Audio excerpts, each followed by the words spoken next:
sebuah taman, Upin dan Ipin sedang asyik bermain. Tiba-tiba si Ipin mengajak Upin bermain ke rumah Pak Eko karena dia melihat sesuatu di sana.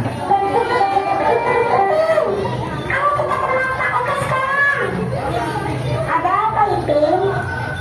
Aku tadi melihat sebuah truk datang dan menurunkan banyak sapi dan kambing di sana. Hah? Sapi? Kambing?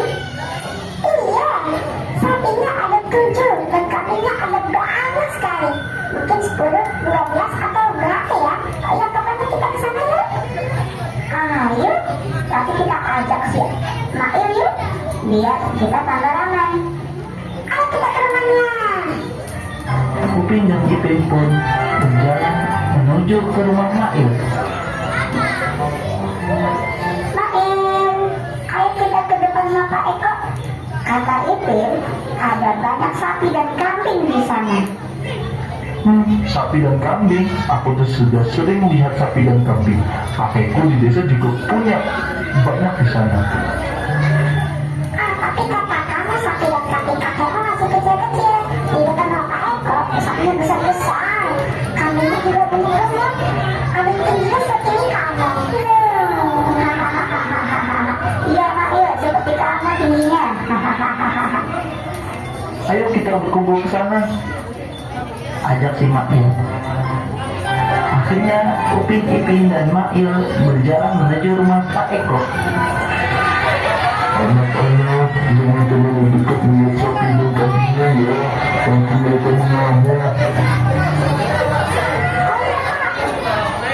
Terima kasih Pak sudah diingatkan.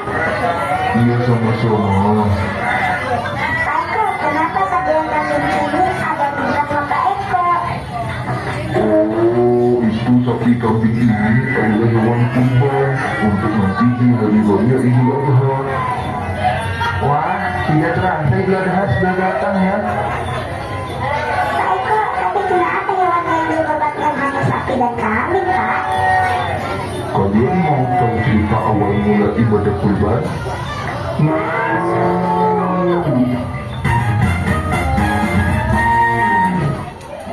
Alkisah hiduplah sepasang suami istri bernama Siti Hajar dan Nabi Ibrahim. Mereka mempunyai seorang putra bernama Nabi Ismail. Suatu malam, Nabi Ibrahim bermimpi dalam tidurnya. Seorang malaikat mendatanginya dan dia memerintah Allah menyuruhnya untuk meninggal putranya. 3 kali Nabi Ibrahim bermimpi hal yang sama. Awalnya Nabi Ibrahim sangat sering mengalami mimpi. Namun, mimpi seorang Nabi merupakan salah satu dari cara Allah menurunkan wahyunya kepada Nabi. Jadi perintah yang diterimanya dalam mimpi itu harus dilaksanakan oleh Nabi Ibrahim khas. Kemudian Nabi Ibrahim khas menyampaikan mimpinya kepada istri dan anaknya.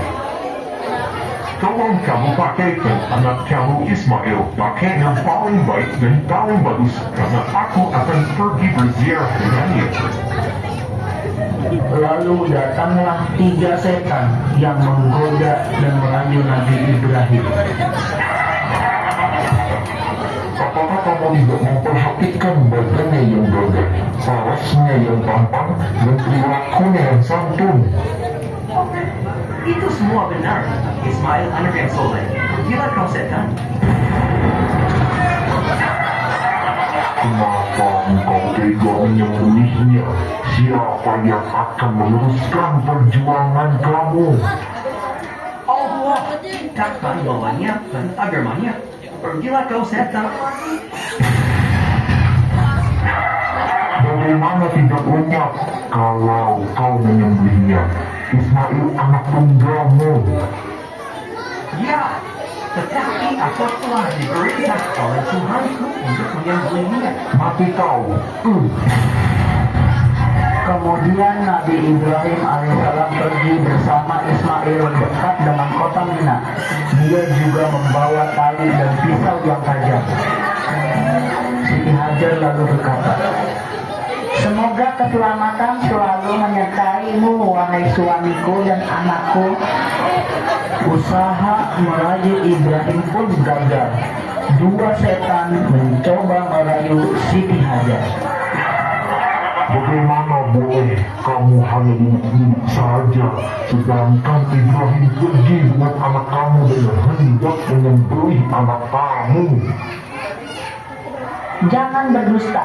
Aku tahu seorang ayah tidak akan sanggup menyembelih anaknya sendiri. Pergilah kau setan. Jangan kamu membawa pergi anak kamu sambil membawa tali dan pisau. Dia mengira Tuhannya telah menyuruhnya untuk menyembelih anaknya. Nabi tidak diperintahkan untuk mengerjakan sesuatu yang sia-sia.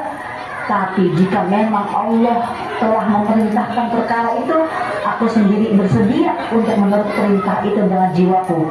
Bukan hanya jiwaku, bahkan anakku rela korbankan demi Allah Subhanahu wa Ta'ala. Mati kau.